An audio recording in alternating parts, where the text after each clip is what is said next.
Il est considéré comme le premier village des États-Unis, Dixville Notch, un hameau de 12 habitants situé au nord-est du pays dans les forêts du New Hampshire, près de la frontière canadienne, et il a lancé symboliquement l'élection présidentielle ce mardi à minuit. Logiquement, le scrutin n'a pris que quelques minutes, comme le dépouillement et l'annonce des résultats. 5 votes pour Joe Biden, aucun pour Donald Trump.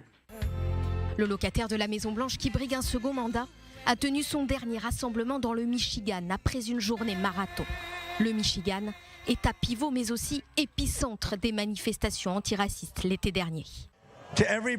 À tous les Noirs américains, je vous demande d'aller voter. C'est très important, c'est votre seule et unique chance de montrer à Joe Biden ce que vous pensez de sa décision de vous attaquer, de vous emprisonner et de vous trahir.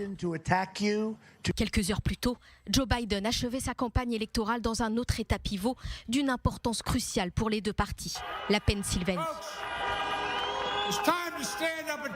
Mes amis, il est temps de se lever et de reprendre notre démocratie. On peut le faire. On peut être meilleur que ce que nous avons été. On peut être ce que nous sommes de mieux, les États-Unis d'Amérique. Que Dieu vous bénisse tous et que Dieu protège nos troupes.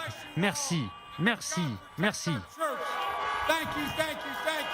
Outre le Michigan et la Pennsylvanie, les prétendants à la Maison-Blanche se focalisent sur plusieurs autres États charnières, comme le Texas, le Nevada, l'Iowa ou encore l'Arizona. À quelques heures du résultat, 100 millions d'Américains dans tout le pays ont déjà voté. Un vote par anticipation ou par correspondance, soit près de 69% du nombre total d'Américains qui avaient voté en 2016. Une participation record. L'occasion pour désengorger les bureaux de vote le jour J, à l'heure de la pandémie du Covid-19. Une méthode pourtant critiquée depuis des semaines par Donald Trump, l'accusant de favoriser la fraude électorale.